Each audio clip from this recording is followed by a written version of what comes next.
আউযু বিল্লাহি মিনাশ শাইতানির রাজীম বিসমিল্লাহির রহমানির রহিম। আল কোরআনের প্রধান হক চারটি। ১ নাম্বার, সহি শুদ্ধভাবে কোরআন পড়া। আল্লাহ সুবহানাহু ওয়া তাআলা কোরআনে কারীমে ইরশাদ করেন, ইকরা বিসমি রাব্বিকাল্লাযী খলাক, পড়ো তোমার প্রভুর নামে যিনি তোমাকে সৃষ্টি করেছেন। সূরা আলাক আয়াত নং ১।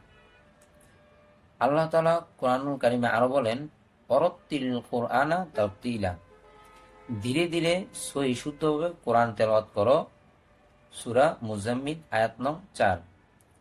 ২ নম্বর হক কোরআনের মর্ম ও অর্থ বুঝা। আল্লাহ তাআলা বলেন, কিতাবুন আনজালনাহু ইলাইকা মুবারাকুল লিয়াদাব্বারু আয়াতিহি ওয়া লিয়াতাযাক্কারা উলুল আলবাব। এটি একটি অত্যন্ত বরকতময় কিতাব যা আমি তোমার প্রতি নাজিল করেছি, যাতে এরা তার আয়াত সম্পর্কে চিন্তা ভাবনা করে এবং জ্ঞানী ও চিন্তাশীলরা তা থেকে শিক্ষা নেয়। সূরা সোয়াদ আয়াত নং ২৯। কোরআনের ৩ নম্বর হক কোরআন অনুযায়ী আমল করা।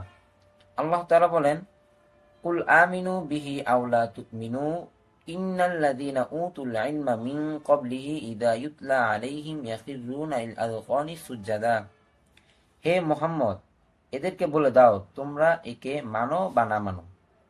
যাদেরকে এর আগে জ্ঞান দেওয়া হয়েছে তাদেরকে যখন এটা শোনানো হয় তখন তারা আনত মস্তকে সিজদায় লুটিয়ে পড়েন। সূরা বনী ইসরাঈল আয়াত নং ৭। ৪ নম্বর হক কোরআনের শিক্ষা মানুষের কাছে পৌঁছে দেওয়া। আল্লাহ সুবহানাহু ওয়া তাআলা কোরআনে কারীমে ইরশাদ করেন, উদউ ইলা সাবিলি রাব্বিকা বিল হিকমাতি ওয়াল মাউইযাতিল হাসানাতি ওয়াজাদিলহুম বিল্লাতী হিয়া আহসান ইন্না রাব্বাকা হুয়া আ'লামু বিমান দাল্লা আন সাবিলিহি ওয়া হুয়া আ'লামু বিল মুহতাদিন। হে নবী, প্রজ্ঞা ও বুদ্ধিমত্তা এবং সদুপদেশ সহকারে তোমার রবের পথের দিকে দাওয়াত দাও এবং লোকদের সাথে বিতর্ক করো সর্বোত্তম পদ্ধতিতে।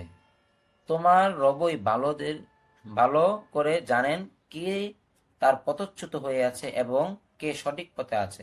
সূরা আন-নাহল আয়াত নং ১২৫।